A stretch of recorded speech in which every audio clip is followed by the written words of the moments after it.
How's it hanging, everybody? Hope you're doing well. Today's going to be a long one. We're talking about the year of 2024 in RPGs. We're going to be talking about all the new releases this year, starting back in January, and we're going to be working all the way up to the end of the year. I thought it would be interesting to do one of these at closer to the end of the year because we're already crazy enough. We're already 2/3 the way through 2024. I know it's hard to believe, but here we are. So another year has come and almost gone, and I'm behind. Are you behind on all of your games that you swore that you would play this year? So right now I've played, I don't even remember exactly how many I've played, but we're gonna talk about all the games that I've played in this list, and then I'm gonna try to figure out which games I'm actually gonna play coming up that are slated for release this year. There's been a few that have gotten delayed until next year at the very end of the list, so we'll acknowledge those since those are now no longer on the menu, I guess. So that's worth noting. So basically the idea here, folks, is this genre, RPGs, is incredibly time consuming. And so it's worth sitting down and prioritizing and synthesizing and processing all of the release schedule so that we can actually figure out what we can actually play. And then for everything else, we have to say goodbye. This is going to be a video full of goodbyes, but there's still lots of stuff to look at, and there's still plenty to play this year. I am going to be very busy this year playing all of these titles, or the ones that I'm going to play. You can see the tier list that I have here at the very top. That's the top tier. It's will play as soon as possible, or I've already played it. Next up is I will play it, but I'm not going to give it top priority. The next up is I'm interested in the game, but I just don't know for sure. The next up is let's just see what the reviews have to say. I mean, I feel like a lot of these are going to end up in there, but we'll figure that out. And then the next up is moving along. Hopefully, most of these are going to show up in moving along, but I have to figure out which ones I can let go of. Because I'm obviously not going to play all of the 50 games that I've mentioned here, right? Of course not. And you're not either. So we got to figure out what we're playing and what we're going to have to say no to. So without further ado, let's get into it. By the way, we're going to be talking mostly JRPGs. That's kind of mostly what we do here on this channel. But we've also got some like indie RPGs. We've got some strategy games. We've got some visual novels. And speaking of visual novels, the first on our list here is particularly interesting to me. This is from none other than Dragon Quest's own Yuji Horii. This is a visual novel. Well, it was actually an adventure game back in 1983, a point-and-click adventure for PC called The Hokkaido Serial Murder Case, The Okhotsk Disappearance. So I've been doing a little bit of research on this region of Japan. Basically, Hokkaido is the island that is directly above the Japanese mainland. Hokkaido is a very, very big island unto itself. And it is on, this particular island is on the Okhotsk Sea, which is a sea shared by both Japan and Russia. So I'm really interested to see if this particular title gets into the politics of, you know, the Russian influence and the Russian presence and maybe the trade and all the different cultural things happening with Japan and Russia in this particular region. Might be pretty cool, but it's a murder mystery. And it's by Yuji Horii. And I'm excited about this one because I didn't even know Yuji Horii had games like this. So I think what this gets down to is I'm not the biggest visual novel person, so I'm probably gonna pass on this, but I kind of want to support it, but it's like $45. So I'm probably just gonna wait for a sale. I'm not gonna play this right away. I think it's very interesting, but I am going to have to say goodbye, unfortunately. So let's do that. Let's go ahead, move this into moving along. Sucks, but it is what it is. I do wish Yuji Horii and the whole team behind this project the best with this particular title. The next up is the Plucky Squire. Not really an RPG, but a sword, a sword play action game with some storybook elements, and looks actually very good. It's going to come out very, very soon. Basically, what I'm doing right now is I'm talking about the upcoming games, and then when we're done with all of the upcoming games, then we're going to go back to the beginning of the year, to January. I'll let you know when that happens, but these are all coming up here in the coming weeks. Plucky Squire is a game that I'm going to wait for reviews, because I think this game will be pretty short, but I don't know if I really want to splurge on this title when there's so many others out there. So it's the ultimate wait. We're going to have to wait on that one. I'm optimistic that it will be really good. If you've seen the trailers, if you see sort of the context or the concept of this character kind of coming out of a storybook and into this kid's room and playing around and fighting in the room, and it looks all very, very interesting. So I hope it's good. So we'll see.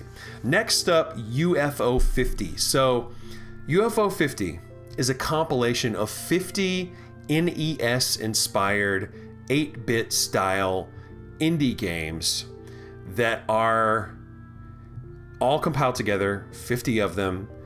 The project is fronted by Derek Yu, who created Spelunky 1 and 2, some of the best platformers ever made, I think. And this UFO 50 project looks incredible, but I'm mentioning it here because there is at least one RPG in this collection, and it's a dungeon crawler. It has a first-person perspective dungeon crawler thing happening, but the combat is like Mike Tyson's Punch-Out. So that's cool, right? I mean, that's a weird one, but I think that this could be, a very surprising and very unique short RPG experience from this year. I'm really looking forward to it. I think it'll be the first game that I play in this collection. This is one of my most highly anticipated games of the year. We're sticking this one in. Yeah, I'm going to play this. I mean, I'm going to try to make sure that UFO 50 doesn't take over my entire year. That will be the challenge, but I'm definitely playing it when it comes out in a few weeks. Very, very stoked for UFO 50. By the way, it's not just Derek Yu that made the 50 games. He assembled a team of developers to make these games and have them thematically similar, visually similar, using the same color palettes and things like that. Brilliant concept. I'm so glad it finally came together. I know it's been a very ongoing thing. I'm sure working with that many developers to make their own projects was really something. So anyway, let's move on. Ara History Untold. This is by some of the team from Civilization. Some of the team from Civilization linked up with Xbox Studios. This is a PC-only game at this time. It's just coming out for Microsoft Windows, maybe Steam as well, I think. Or, well, both of them are Microsoft Windows, but it's coming to the Windows Microsoft Store as well as Steam. Whatever. It's Civilization. Civilization 7 is coming out next year, but this one might actually be the better one. Not an RPG. We're going to talk about RPGs, I promise, but this one I'm going to wait for reviews because I love Civilization and I am going to be curious to see what happens with this one. The next up is called Bloomtown: A Different Story. And this particular game looks like it could be the kind of indie darling pixel art RPG of the year. This could be like, the Sea of Stars of 2024. And it's basically looks like it kind of has a Stranger Things vibe. It's definitely kind of a retro inspired setting. I think it's in like the 60s or 70s maybe. So it has a lot of those, you know, callbacks from that time period. And it looks kind of like Earthbound. It looks like a very modern setting for an RPG. And it looks very charming. It could be one of those like sneak attack game of the year type of situations. So I'm just gonna go ahead and put this one also in let's wait for reviews, because I can't put it in moving along. I'm just a little bit too curious about it. Next up is Zelda Echoes of Wisdom. We know where that's going. I mean, yeah, I'm really excited about this game. The more we learn about it, the more excited I am. I should probably just stop watching all the new trailers and footage they put out, because I really want to be as surprised as possible. But, you know, they made a top-down 2D, it's technically not 2D, of course, but they made a top-down 2D style Zelda game. And it's brand new. It's not a remake of Minish Cap or one of the other ones. It's brand new, and they haven't given us an all new, completely new 2D Zelda game since like the Game Boy Advance. So of course I have to play that one. It's a no-brainer. As soon as this comes out, it's top priority. I put every other game down until I beat that. Next up, Diablo 4, Vessel of Hatred. So I thought I would just mention this really quickly because I know many people love Diablo 4. I know it's had some controversy around some of the game design and how they keep adding features, removing features, nerfing this, nerfing that, and just messing with the balance that you get used to in the game. But I have friends that love this game, and you know, I've been tempted many times to pick up Diablo 4. I messed around with Diablo 3. I played Torchlight, one of the Torchlight games, with some friends of mine. It was a good time. I like these dungeon crawler games. They're just not my thing exactly. And of course, if I play Diablo 4, I'm probably not going to jump into this DLC. By the way, this DLC, the trailer, super creepy. Like super like horrifying, like out of this world, just depths of suffering. Just, if you haven't seen the trailer, it's grody. It's grody. I'll put it that way. Next up we have Sky Ocean's Wings for Hire. Now this is kind of a spiritual successor to Skies of Arcadia, which was a very, very well-liked kind of cult classic GameCube and Dreamcast era game, RPG, based around like, I guess these sky ships or whatever, airships, and kind of steampunky kind of vibes. And this one definitely looks good. It's by an indie studio. I think it's a Western studio. They kind of went with an anime type of art style here. Definitely a JRPG, I think we could say. And this game, I probably am just going to put in moving along because I want to wait for reviews. I mean, I guess if this game is like just earth-shatteringly good, if it's getting all 9s and 10 out of 10s, I mean, I'm going to have to give it a look, right? That's how it's going to work. But I feel like that one is probably not going to really be... I mean, first of all, I have no nostalgia personally for Skies of Arcadia, so I think that one I can just safely move on from. Okay, Metaphor ReFantazio. This game is from the creators of Persona 3, 4, and 5, I believe, but it looks a lot cooler than any of the Persona games to me personally, and I think that's just because I like the setting a lot better. But then, you know, they took that kind of really comic art style and they did something a little different with it. This is a very, like, the character designs in this game are very, very unique. And like, you know, you think about some of the best character designers in, I guess, anime, manga, Japanese video games space. You think about Akira Toriyama, you think about maybe Miyazaki.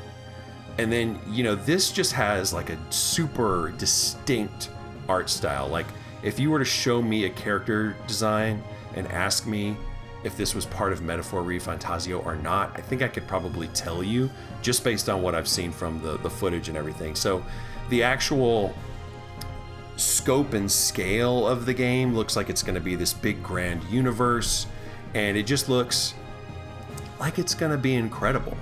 I just don't know if I'm going to be able to make time for it, and I really want to I want to wait for reviews, but I really want to just put this into interested but not sure. Like, I feel like if this game reviews well, it's going to be hard for me not to try it.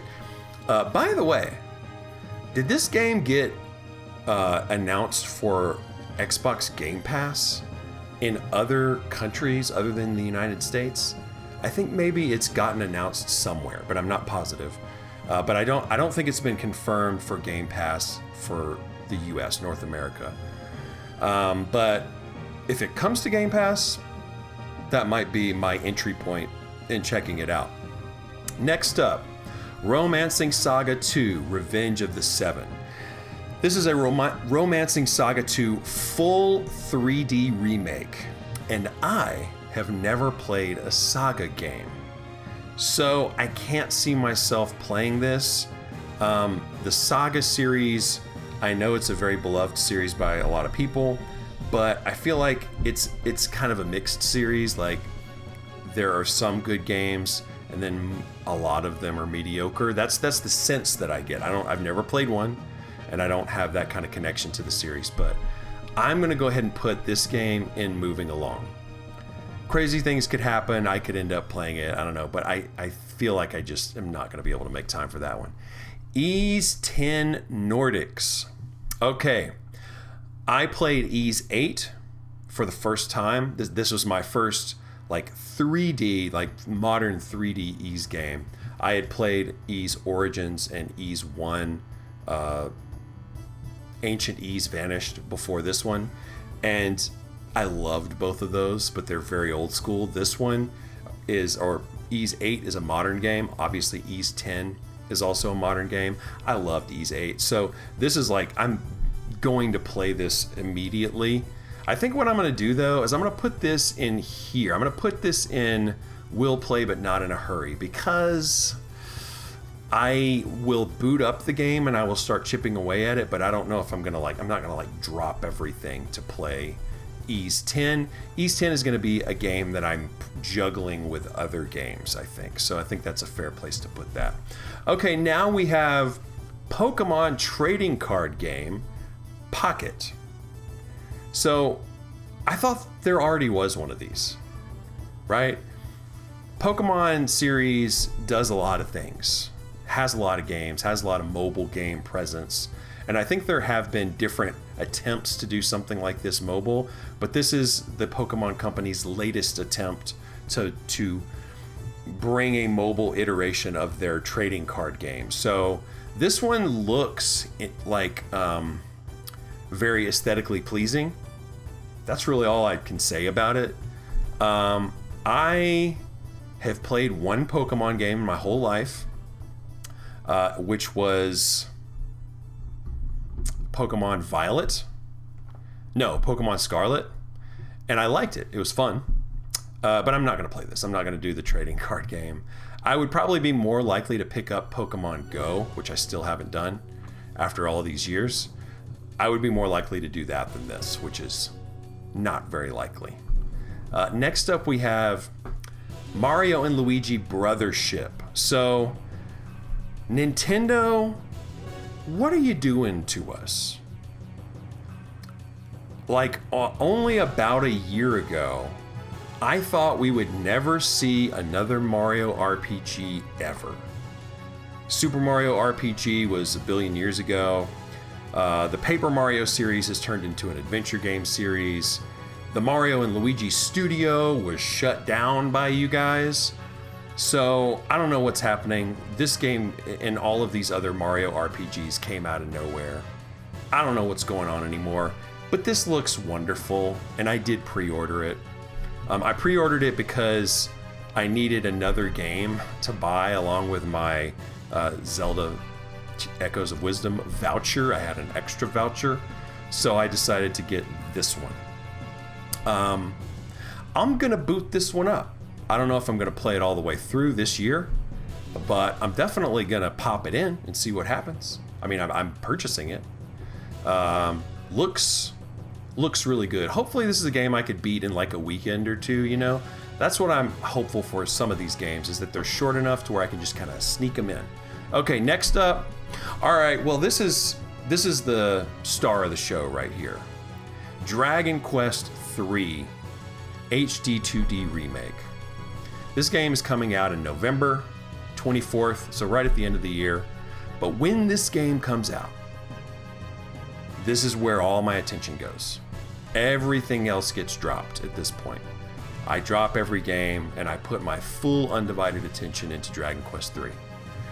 And I might even, if I'm somehow still playing Echoes of Wisdom at that time, I might even postpone Echoes of Wisdom so that I can play through Dragon Quest III. Dragon Quest III, people say it's the best Dragon Quest game. I am an avid Dragon Quest fan, in case you haven't heard me talk about the series on this channel. Dragon Quest XI is my favorite RPG of all time. I'm currently replaying it, and it is just a dream how good that game is to me.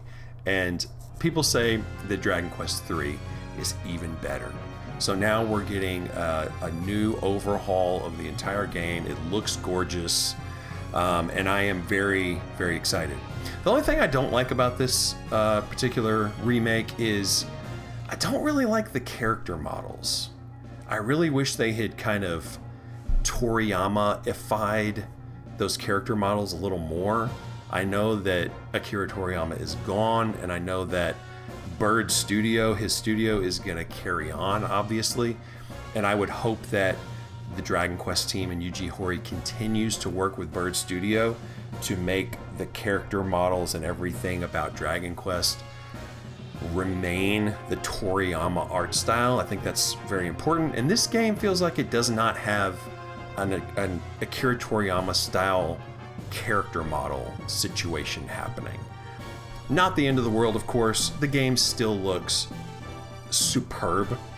I know I'm going to love it, but that's one little weird asterisk I would put by it, I guess. I worry about the Dragon Quest series leaving Toriyama art style behind. I think that would be really weird and a mistake by the Dragon Quest team and by Square Enix and Yuji Horii and everybody.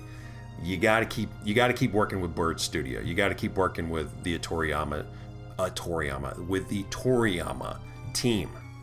Okay, next up. Now these are all the upcoming releases. So now we finished those. Now we're going back to January of 2024. Now we're gonna start with all the games that I was supposed to play, but I have not played yet. I'm just kidding. I played a bunch of them, or a handful.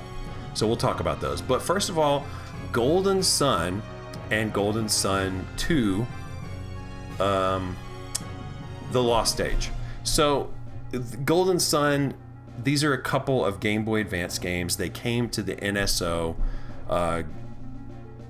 expansion pass, I guess.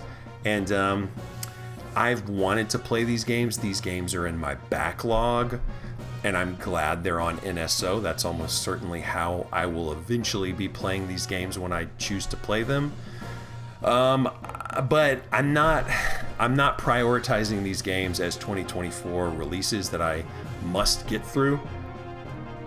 So we're just gonna say moving on. Again, not moving on forever, but for now, I have to just be real with you guys and say I'm not gonna actually play any of those games, either of those games. Even though Golden Sun series is apparently brilliant, these two games are apparently brilliant.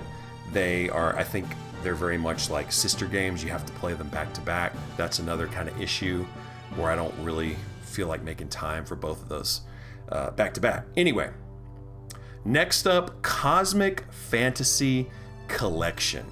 Now, I just got my copy of this game. I got a physical copy, limited run games, for the Nintendo Switch. And one of these Cosmic Fantasy games was never released in the United States. So these are games from the 90s. They were released on TurboGrafx CD or Turbo CD overseas, I believe. And now we're getting the original game, which did come out over here, and its sequel, which never came out over here. Now it's translated, and I picked it up, and this is awkward. I did pick it up because I was really interested in it, and I'm glad I picked it up, but it gets zero priority from me. Like, this is too big a year to be messing around with one of these titles. I mean, it's quite possible that I'll boot up this game and just kind of try it out, see what it's all about. But in terms of like playing either of these games to completion, I have to be honest, it's not happening this year. So we're gonna go ahead and we're gonna move along. Again, guys, this is a video of goodbyes, unfortunately. Next up, speaking of goodbyes, Like a Dragon, Infinite Wealth. So, Like a Dragon, Yakuza. Yakuza is one of those series that I want so badly to get into, but there's so many titles, there's like so many games, there's so much lore, and it's just like, when am I gonna have time to play any of these games and actually get into the series? If I do get into the series, I think I would play the original Like a Dragon, Yakuza : Like a Dragon game that came out like a couple years ago. A lot of people said it was RPG of the year when it came out, and it's a old school turn-based combat style game, but it's in the Yakuza universe. This is the sequel to that.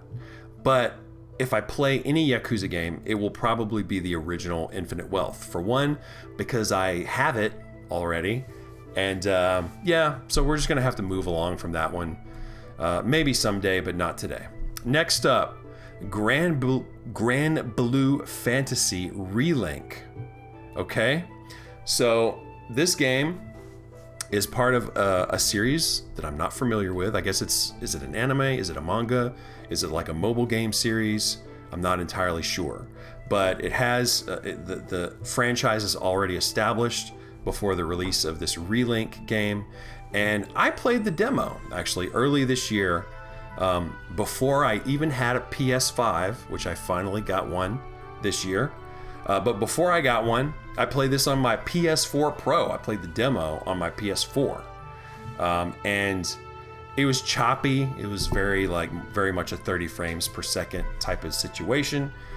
But the gameplay was actually pretty good. It reminded me a little too much of Monster Hunter because it was like a small region, big boss fight that everything's kind of leading up to that boss fight, mission based.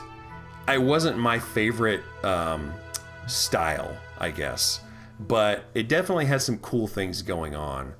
And I like the fact that the main content of the game is really short. Apparently you can beat this game in like 10 hours. And then there's just a world of post-game. So basically this is a post-game game. But if you just want to get through the main content and then just call it, then it's a very short time investment. And I appreciate that. But I'm not playing this because, well, I didn't like the demo as much as I could have, I guess.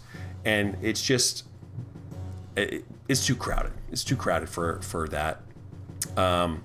Maybe if it goes on sale for super cheap or something like that, I would consider checking it out someday. But nah, for now I'm good. Okay, now Persona 3 Reload. I'm currently playing my first SMT Persona whatever game. And that's a game that we're going to be talking about here in a bit. Shin Megami Tensei 5 Vengeance. That is my introduction into these sister series, Shin Megami Tensei and Persona. Persona looks like the less interesting of the two franchises to me because I don't care so much about the slice of life stuff. I find that kind of tedious and boring when I've encountered it in games. Maybe Persona does it really interestingly, but Persona 3 came and went. I didn't check it out, and I don't really have plans to. Maybe someday. I mean, I think it's inevitable that I play a Persona game one of these days, but it was really important to me to start with SMT because it just looks a little bit more interesting to me. Okay, next up we have Shiren the Wanderer, Mystery Dungeon of Serpent Coil Island. Okay. Mystery Dungeon game. Pretty simple graphic style, Switch exclusive. These Mystery Dungeon games are very big in Japan. I picked up another one of these Shiren the Wanderer games on the Switch when it was on sale earlier this year. Messed around with it just a bit. I'm not going to be playing this. Not going to be playing this. I'm aware of the series. I'm aware that people in Japan like this a lot. I'm just going to have to move on, though. Next up, okay. This is almost certainly my game of the year. Final Fantasy VII Rebirth. Well, I played it, so I'm going to have to go ahead and move it into the top tier here. But what can I say about Final Fantasy VII Rebirth? I feel like this is a near perfect game. And it's such a special game when it comes to the story, the characters, the cast of characters. I mean, you're not going to find a better cast of characters in any RPG, I don't think. And that includes the original Final Fantasy VII, and it really even includes Remake, because I think these characters are just they're just a better synergy in this particular game. And this is an incredible experience, this game. I mean, it's a very AAA experience. I don't play a lot of AAA games, but I'm very, very glad I played this game. And, you know, Final Fantasy VII is its own kind of institution within the series, and it's very troubling to me that this game is selling poorly. Like, this is like, what? How could this game sell poorly? Do people understand what they are missing? I don't know, but to me, this game is like everything right now. I need to go back to it and really do a lot of the kind of like side content, post-game stuff, and I plan to, but I did kind of start just streamlining and kind of headed to the end of the game, and then I haven't been back a lot since then. I know that people harp on the mini games. The mini games, people say they kill the pacing of this game, and I have to disagree, because these mini games, I mean, there are so many mini games in Final Fantasy VII Rebirth. It's kind of ridiculous, but in my opinion, it's a very good ridiculous, because yes, some of these mini games are required, like you have to do a round or two, but then it's over. Then you can just, everything after that becomes optional. So, you know, it breaks up the action. You get to do a little extra whatever. But, you know, it's basically, to spend significant time with any of these mini games is optional. So if you choose to return to these mini games and make the pacing of the game feel weird for you, that's a you thing. The game itself does not have an issue, in my opinion. Anyway, I could go on and on about that, but Final Fantasy VII Rebirth, just an incredible experience. It is currently my second favorite RPG of all time. It beat out Chrono Trigger. It even beat out Final Fantasy VI. It beat out Earthbound. It's kind of crazy. It did not beat out Dragon Quest XI. That will reign supreme for a while longer, I think, until I meet my match. I'm looking for my match. I wanna beat it. I want to play the best games possible.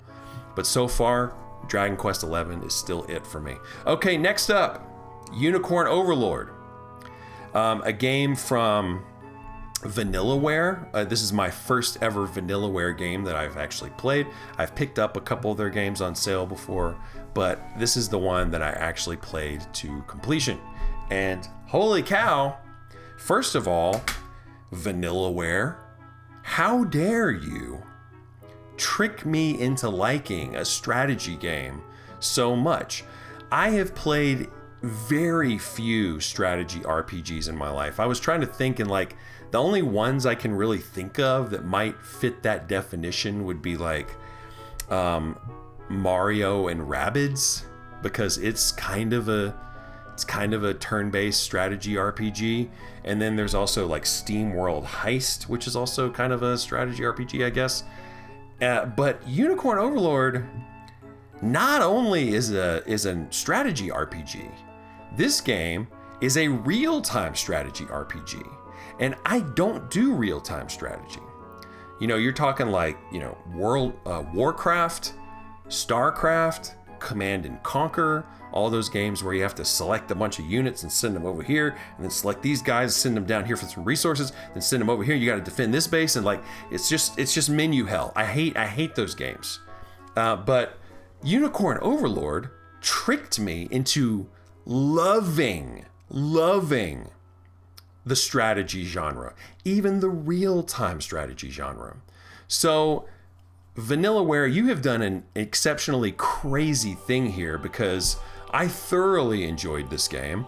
Incredible experience when it comes to just the missions, the combat, the structuring of your different units, the pairing the different strengths and weaknesses, going into the nitty-gritty of the like the command system and like triggers and things like that. You can go so insanely deep with this game.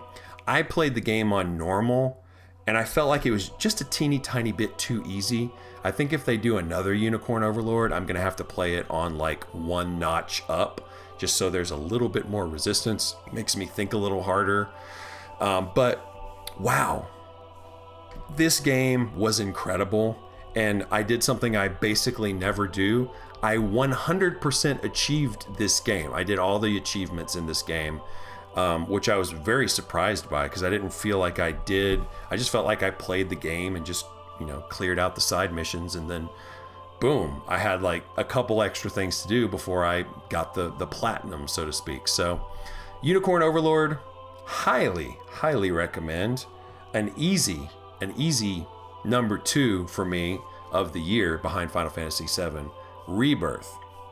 Next up, we have the Grandia HD collection. Now this one is, I wanted to throw this in here. This is a collection from 2019, but it's gotten a physical release. So I picked up the physical release, and I definitely plan to play Grandia someday. It's like one of the big, backlog games for me, but I can't make time for it right now. I was happy to pick it up physically.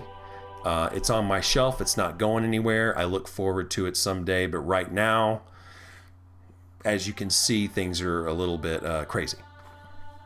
Next up is Ender Magnolia. Let's see. Bloom in the Mist is the subtitle. This game has come to early access. It is the sequel to Ender Lilies, which I dabbled with. Ender Lilies. It was, I think I currently have it on like through PlayStation Plus, maybe, a game that I claimed on there.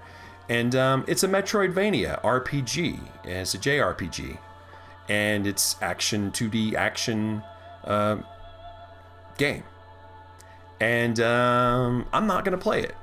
I have nothing against it. The first Ender Magnolia, or the first Ender Lilies game, I think got good reviews. This one will probably get good reviews when it's all said and done, when it comes out of early access. But yeah, if I play one of these games, I think I'd probably play the first one.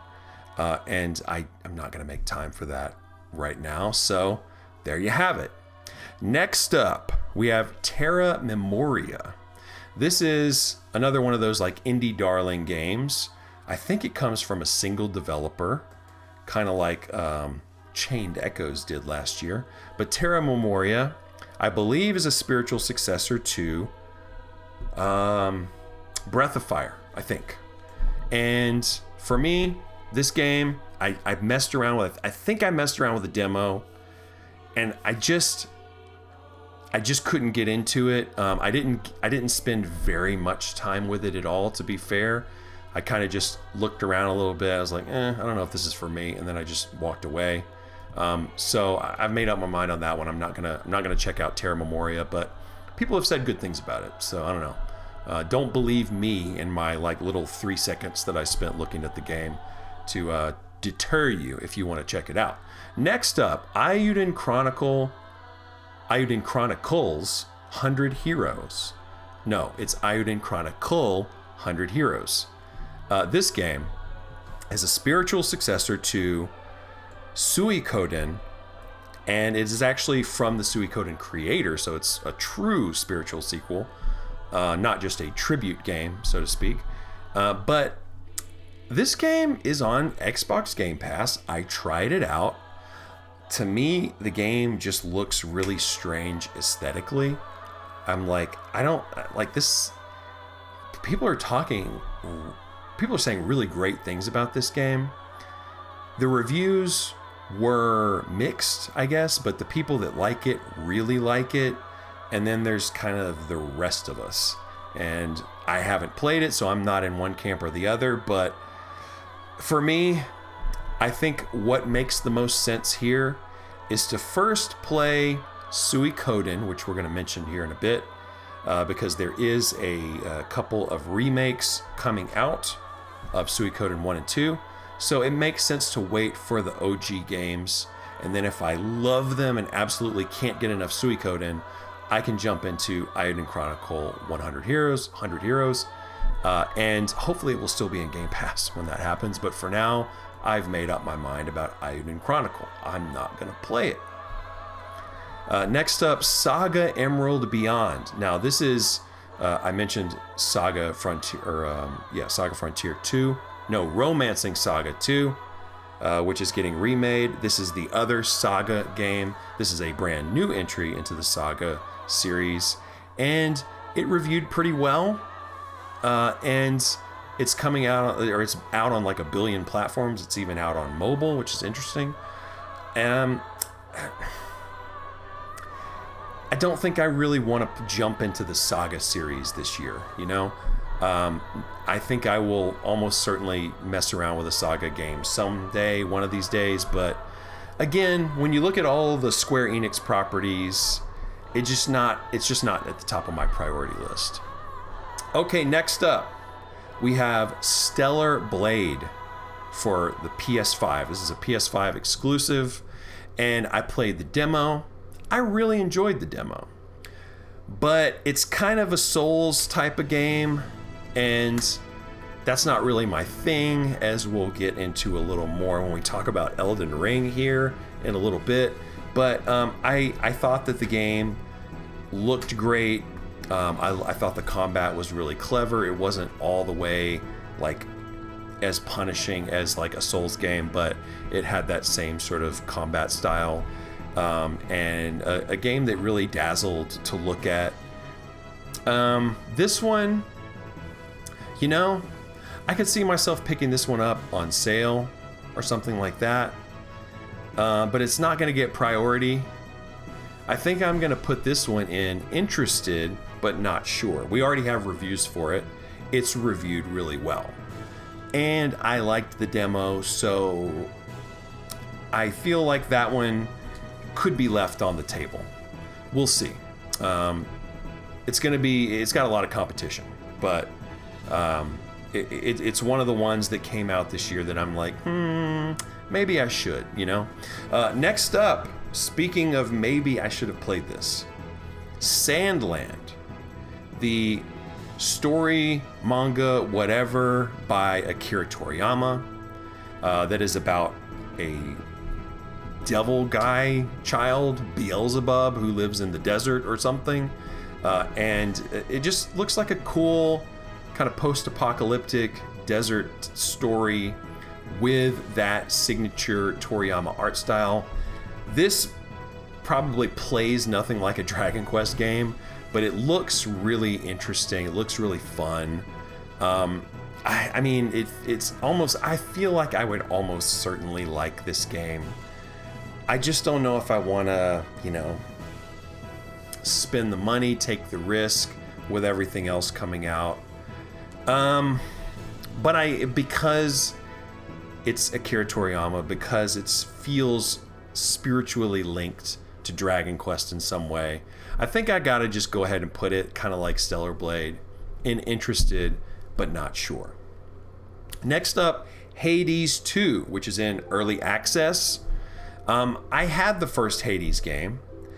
To me, Hades was good. I didn't go crazy with it. I messed around with it. But I really like Dead Cells. Dead Cells is my go-to roguelite game.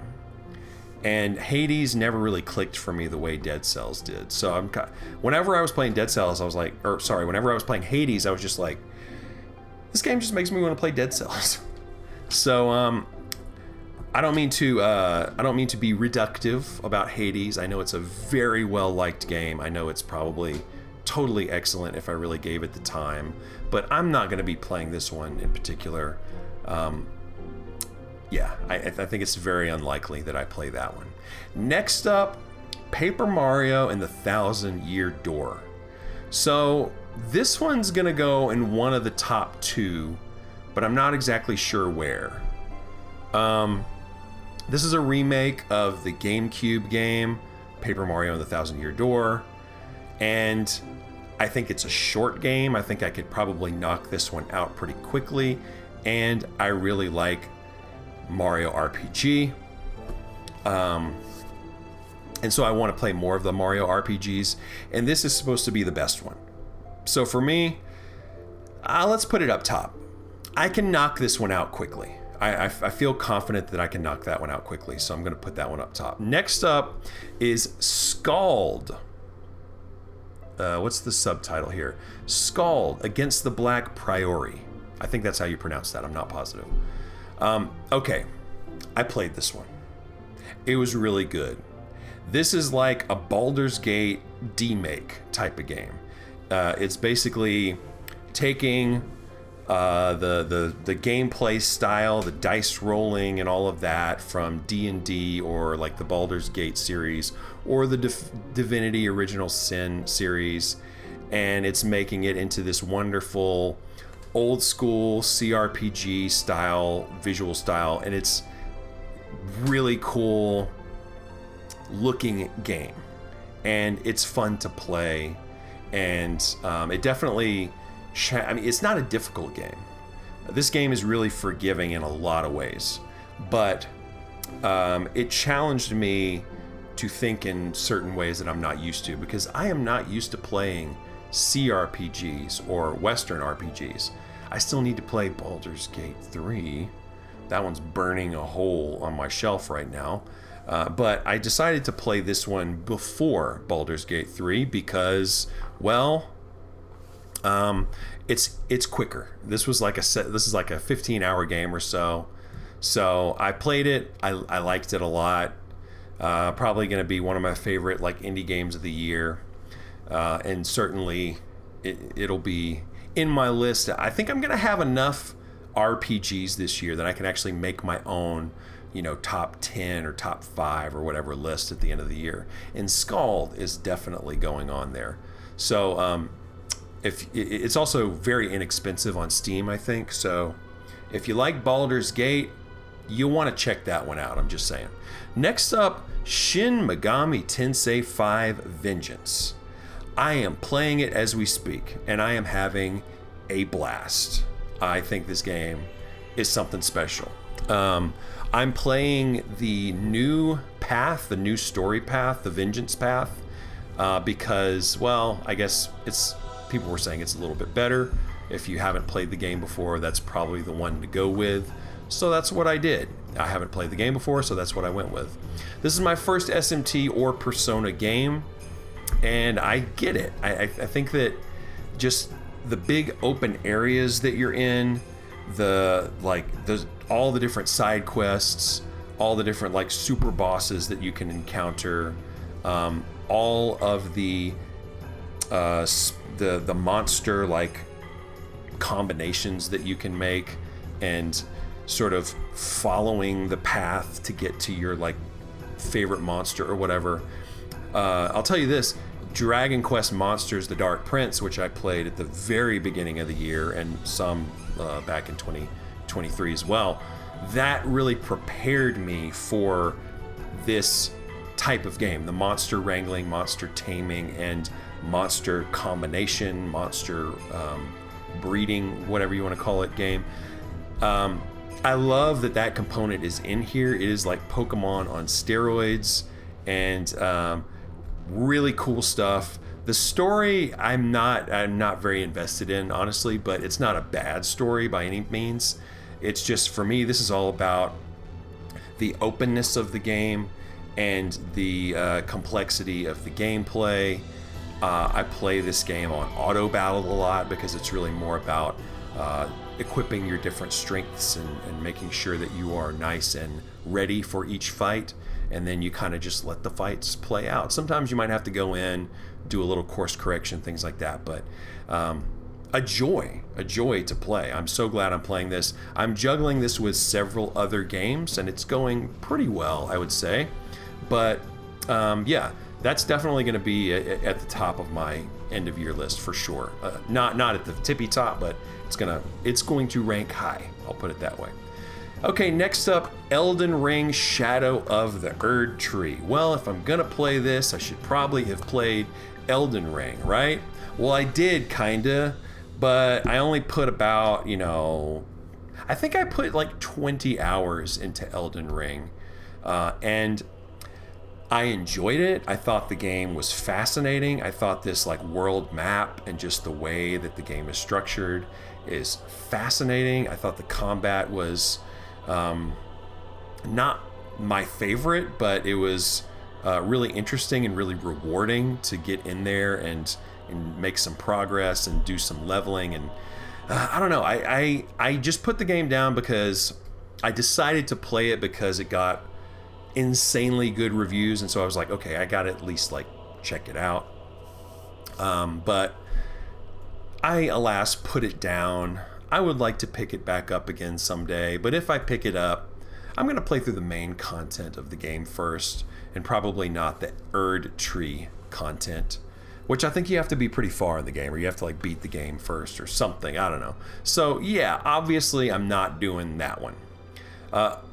Speaking of not doing that one, again, Final Fantasy XIV Dawn Trail. Okay, so I'm afraid of Final Fantasy XIV.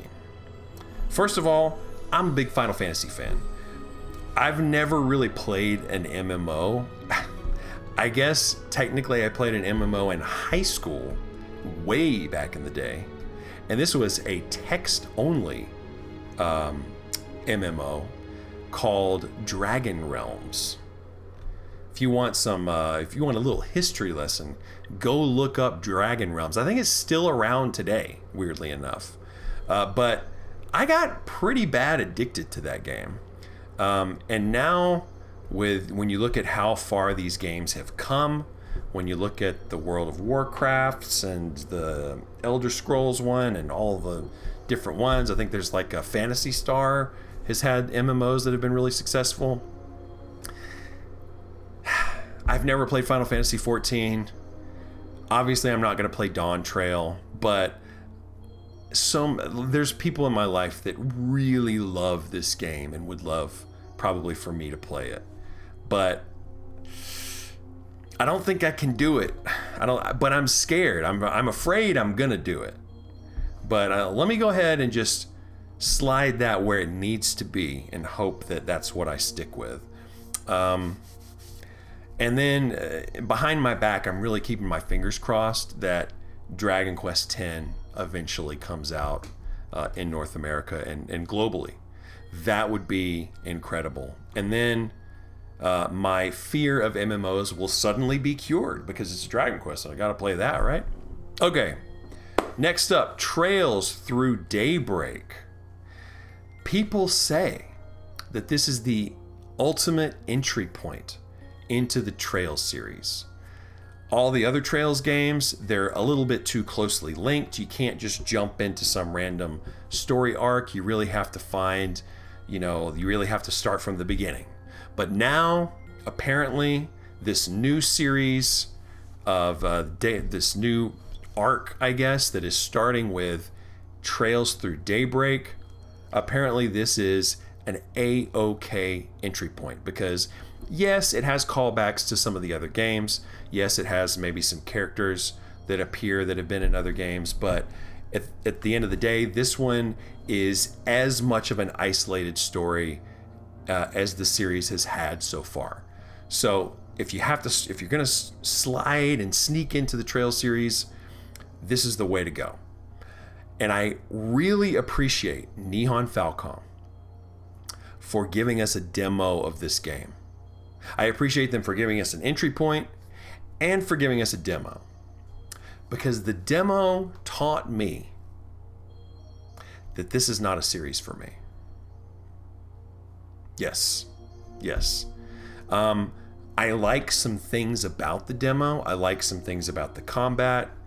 But it's kind of just like, a new combat system that's pretty good, but nothing really revolutionary. It's just kind of like another relatively good, competent combat system.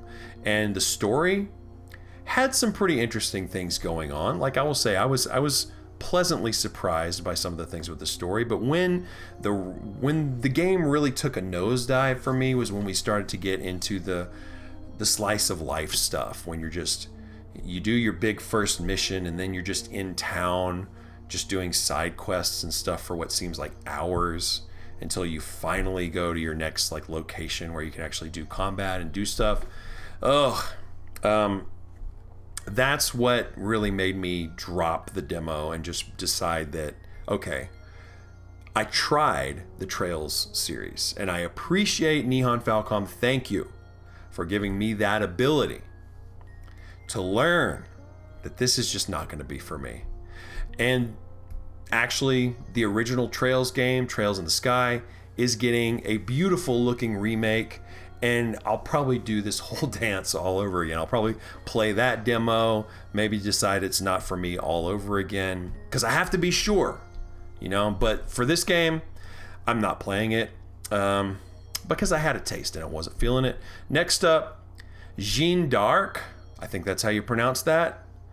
Or I think it's actually just Jeanne d'Arc, which is Joan of Arc. And this game was on the PSP, and it has come to PlayStation, or the PlayStation Network. So you can go buy this game, or you can subscribe to the ridiculously priced PS Plus Extra. No, it's PS Plus Premium service, which gives you access to some retro games here and there. So I think this is really cool. People say this is a lot like Final Fantasy Tactics. It's a PSP game. I got a friend of mine who's, I think, playing it right now. I picked this up. I supported this game because I want to support when Sony or whoever puts out, makes their retro games accessible, and this was like $10, so I was like, why not? So cool, but I'm not gonna play it.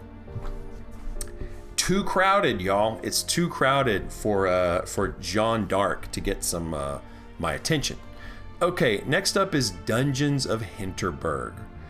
This is a game that I think this is the only game on this list that is exclusively on Microsoft platforms. Well, that's not true because it's on Steam as well. But it's on Xbox, the Windows Store, and Steam.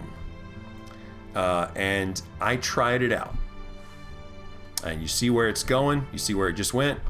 That's where it belongs. Because for me, okay, Dungeons of Henderberg, action adventure, kind of 3D Zelda-like game. Really attractive, cel-shaded art style. Some things I really like about the game. The story I found quite dull when I played it. I played a few dungeons. None of the dungeons I found were very interesting. The exploration was not much to speak of. the puzzles in the dungeons were, I don't know, everything was just a little bit underwhelming, so I just ultimately decided, gotta move on from that one. But I did play a little chunk of it. Next up, this one really snuck up on me. Sword of Convaleria. This is a mobile title. I think it's also on Steam. I think it's from a Singapore studio. It's a gacha game. It's free to play. And it apparently is a ton like Final Fantasy Tactics. This is like people say that this isn't better than Final Fantasy Tactics. People are really, really into Sword of Convaleria. But I am not going to be one of those people. I am going to go ahead and put that below because, well, to be honest, I've never played a gacha game, and I've also never played Final Fantasy Tactics, so I don't think it would really serve me to play this game before Tactics. I think if I play Tactics and I fall in love with it and I just can't get enough, then it would make sense for me to move along to Sword of Convaleria, but not today.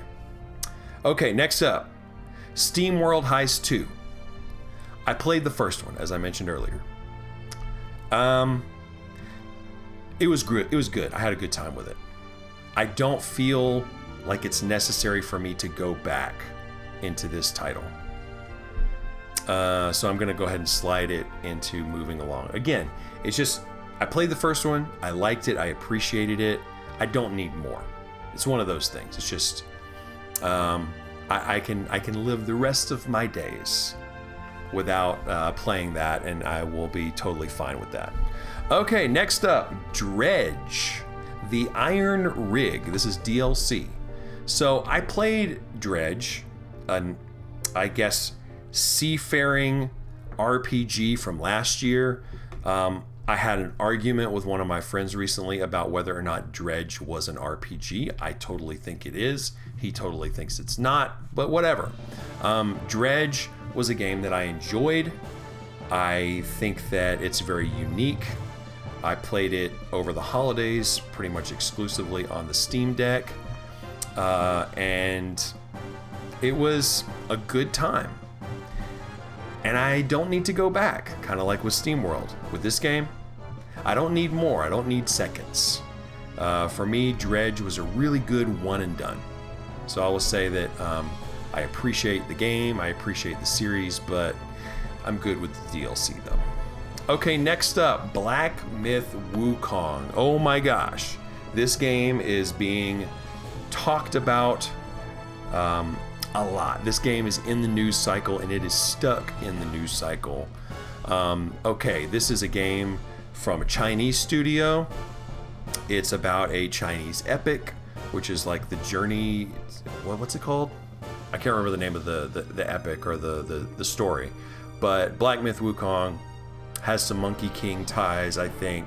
So it's a very much a Japanese folklore kind of angle, and of course China is playing the ever-loving crap out of this game, probably rightfully so, and the game is apparently really good. It's not a Souls-like, but it's probably takes some inspiration from Souls. It's just a good action game, a boss rush action game.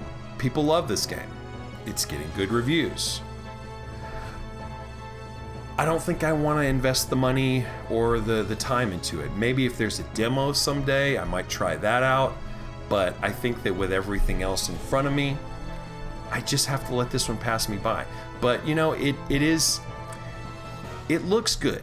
It looks good. I'll say that. Like I am intrigued, and I'm definitely happy for the studio for having such a big success. And I'll leave it there. Next up, Castlevania Dominus Collection. Okay, well, I caved. This was announced during a Nintendo Direct last week, and I caved. I grabbed it. I waited for it to go like on a sale on one of my Steam shops that I watch, and so I got a pretty decent discount on it. And I also went ahead and grabbed the Castlevania Advance Collection, which compiles some Game Boy Advance games. But this one right here, the Dominus Collection, is the Nintendo DS games, the Castlevania DS games. These are all Metroidvania style from Iga, the designer who gave us Symphony of the Night. I think he was involved in all of these, I'm not positive. But these are excellent games, and this is an excellent compilation, and it's at an excellent price. And the dual screen mechanics, the way they implemented that, which was implemented by M2, one of the best like kind of retro game remake developers, this is a win right here. So the thing is, I am going to play it for sure. I'm gonna like make my way through some of these games, but not right now. So quick story. Castlevania, the Advance Collection, I kind of slipped and fell in that today because today was a weird day. I was gonna sit down and my whole day was like I was thinking about sitting down and making this video, but my power went out. There was a big power outage in my area, so I was twiddling my thumbs and I ended up grabbing the Steam Deck and playing Castlevania Aria of Sorrow on Game Boy Advance from the Advance Collection. And I'm almost beat it now. I'm like 80% through the map in one setting. The game took over my whole day. Even when my power was back on, I just kept staring at the Steam Deck and playing this game. What an excellent RPG. What an excellent action RPG.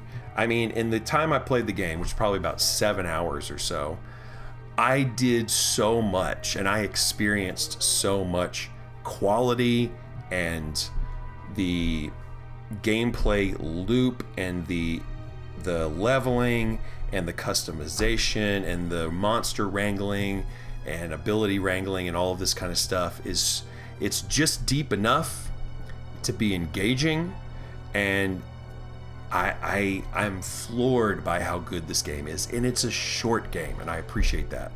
Wow, that game is going to make it into my one of my favorite RPGs of all time. I think is probably what's going to happen. But I digress. Next up, we're talking about Emio the Smiling Man. This is the first all new entry in the Famicom Detective Club series in a very long time, and I am not going to play it because I don't really do visual novels. I've already said no to the Yuji Horii visual novel, so I'm going to also have to say no to Emio. If I played it, I would probably like it. I'm actually kind of sort of playing a visual novel right now. What I did was I put the game down. I need to pick it back up and finish it, but it's Paranormasight from Square Enix. That is a very good Japanese visual novel that I need to wrap up. So I should do that. But next up, Visions of Mana. I just got my copy. We're having a 3-day weekend right now here in the United States. I had hoped that my whole weekend was going to revolve around Visions of Mana, but I haven't really played it yet, unfortunately. Castlevania snuck up on me. I blame Castlevania. But Visions of Mana, yeah, this game is reviewing, I think, pretty well. And it's the Mana series, and it's the first Mana game in like a billion years. And I was really up in the air about this one, but I am going to play it, and I've literally got it in my console right now. So I'm ready to go with Visions of Mana. I'm all in. It's gonna be good. I'm looking forward to it. Maybe not the best game ever, but I'm gonna play this alongside Shin Megami Tensei 5, and I'm also playing Dragon Quest XI. So I'm juggling 3 pretty intense RPGs right now, modern RPGs, and it's gonna be interesting. But I feel like juggling is just necessary this year. This is a big year. 2023 was also big. 2024 I think 2023 was just a massive year for all genres of games, but 2024 I feel like is maybe even bigger for RPGs. It's crazy, man. But now we've reached the end Actually, no, we still got a few to go. This game doesn't have a release date. The next few games I'm going to mention do not have release dates, but they are suspected to be coming out this year. And the first I'm going to talk about is Fantasian Neo Dimension. Yes, Fantasian was stuck on Apple Arcade for so long, and now it has voice acting. It's coming to every major platform. It still looks as great as it ever has. Hopefully they clean up a few things with the presentation of the game. But I reviewed, this is like the only review I've ever done here on YouTube, was Fantasian. And I had some things to say. I felt some type of way about Fantasian, but it was all centered around the difficulty. I truly feel like, hang on, I gotta get a sip.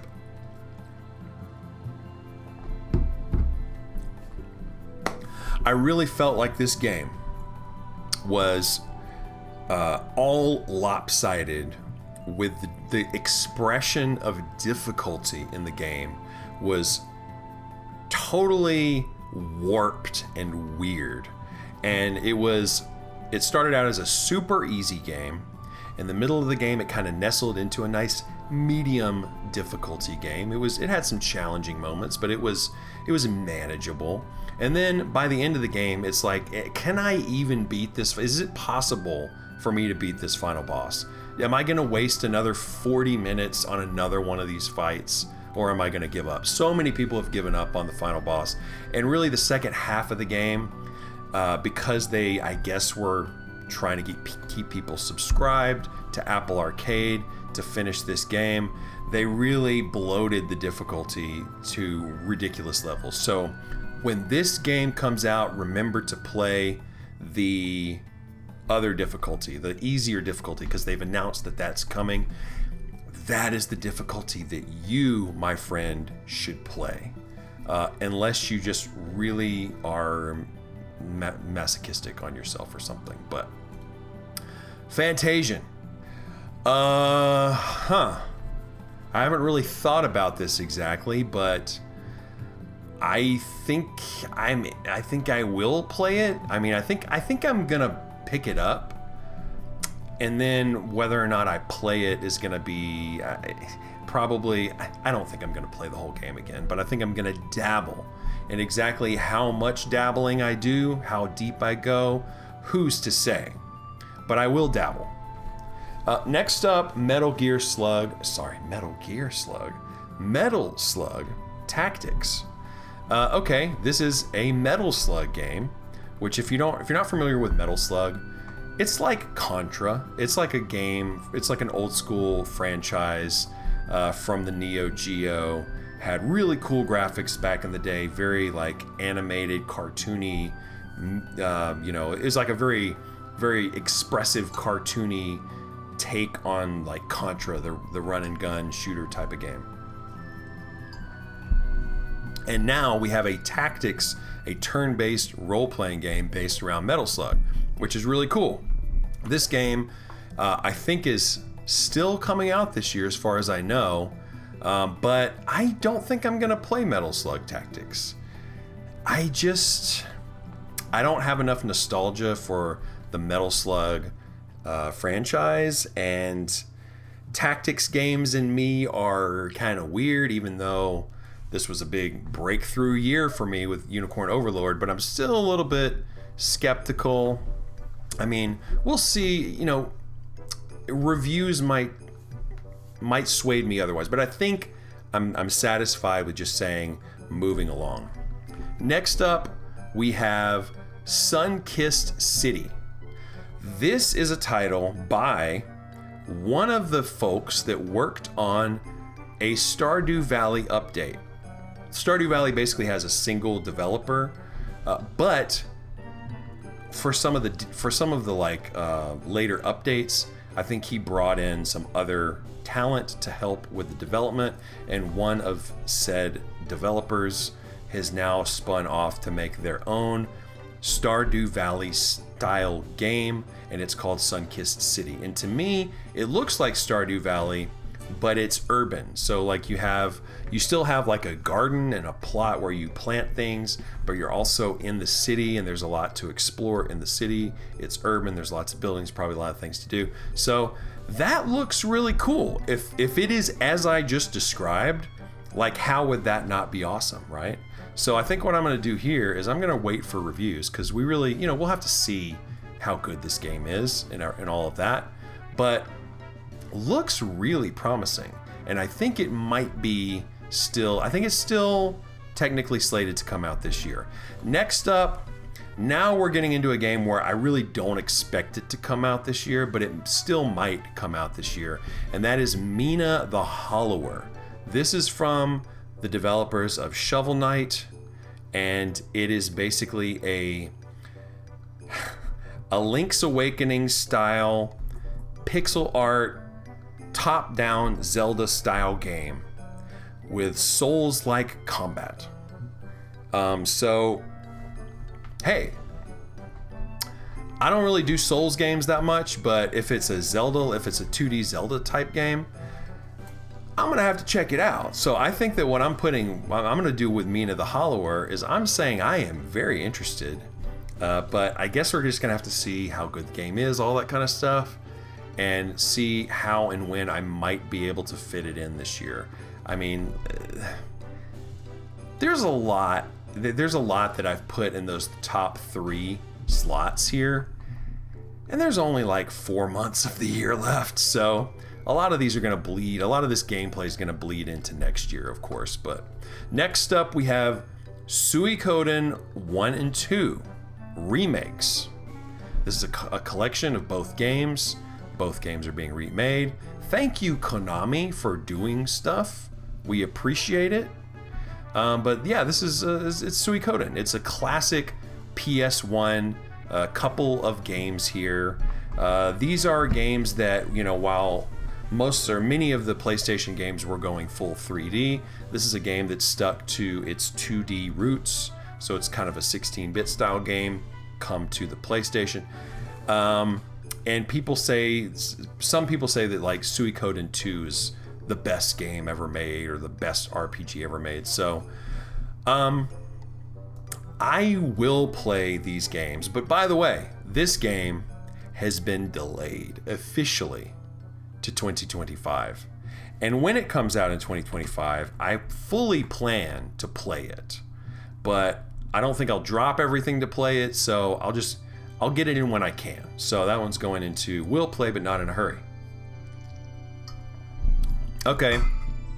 Next up, I thought this one would be fun to mention. This is a cult classic game, Tokimeki Memorial. This is the original Tokimeki Memorial game, Forever With You, and it's called Forever With You Emotional. I think this was on the original Famicom. It is a dating sim, like text-based visual novel adventure game, and it is a beloved game. My primary knowledge of this game comes from the 6-hour review from Tim Rogers here on YouTube. Thank you, Tim. Someday maybe I'll actually watch the whole thing. But just the fact that he made that video for 6 hours, it has quite a few views, and it's interesting that that's probably the Western world's primary connection to this game right now is that video. But I don't think this is coming out in the United States, but it is very interesting that they're getting it overseas. So let's just slide it into moving along. Next up, another game that got delayed from 2024 into 2025, Ys Memoir, The Oath in Felghana. So this is an Ys game. And by the way, if you've never played an Ys game, you should play an Ys game. If I can recommend, I think you should play Ys Origin. That is a fun video game. Like, listen, I know that people overuse that word, and sometimes a game is just so fun that you're at a loss for words. You're like, where's my vocabulary? I don't know how to say anything anymore. It's just fun. And that's what's happening with E's origin. It is just so like the entertainment value of that game is just electric. It's like so fun to grind and to power up and to get new abilities and to just grind, get the money, get the experience, go destroy the next boss and rinse and repeat. And it's just the gameplay loop of this game is just so good. Please play E's Origin. It's very short too. It's like a 12-hour game. Perfect entry point into the series. It's also canonically the first game in the series. It tells you the origin story of Ys. Okay, so this game, Oath and Felghana, is another old school Ys game. It also uses what we call the Napishtim engine, which the Napishtim game was like a PS2 game of Ys that came out back in the PS2 game days. And it's a top-down, isometric, kind of almost claymation-looking style with the character models and everything. And that was the way that Ys games looked for a long time. And so this game it looks like that, but it's slightly, it's got some new like menus. It's got some new voice acting, I think. So it's been spruced up, and it's coming to all modern platforms other than Xbox, I think, but everything else. So I will definitely be playing that, and I will be giving it high priority when it comes out next year. Lastly, the last game that we're talking about is another game that got delayed to 2025, and I gotta tell you, I am very happy that this game got delayed. Fantasy Life, The Girl Who Steals Time. Fantasy Life I, The Girl Who Steals Time. Okay, so people say that Fantasy Life for the 3DS is the best 3DS game. It has infinite replay value. It is like Animal Crossing meets Zelda on steroids, and there's just so much to do, and there's job classes to master and all this incredibly fun stuff. And this game is coming to the Nintendo Switch, this new game. It's a new Fantasy Life game. It's probably going to be just as good. I love Animal Crossing. I love Zelda. I love job class systems. So this game could really take a lot of time out of me. I think it'll almost certainly review well. And I think I'm going to have to put it in. I'm going to be interested in this game. I think I'll almost certainly want to play it, but timing-wise and everything, that's the key. With this one, it could be a really huge slog. It could be just so many hours put into this game, and I think I might even be able to get my nephews into this game. So this could be this whole like family affair, playing online on Sundays and stuff like that. That could be what's going on with Fantasy Life. And I am very glad that that game got pushed back to next year. By the way, I don't know if you've noticed, but it seems like 2025, at least in terms of the announcements that we have right now, looks like a very slow year.